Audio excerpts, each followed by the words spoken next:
Bom dia, Deus. Hoje é segunda-feira, Pai, e eu te agradeço por mais uma semana que se inicia.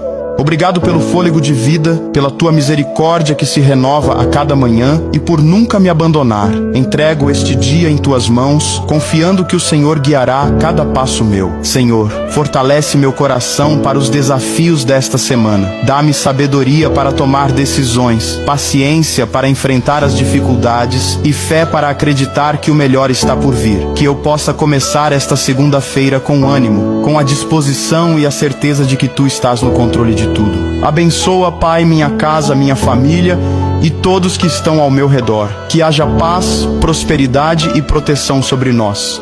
Livra-nos de todo mal e nos direciona pelo caminho certo. Eu declaro que esta segunda-feira será repleta de bênçãos, oportunidades e realizações. Que a tua presença me acompanhe em cada momento. Em nome de Jesus, amém.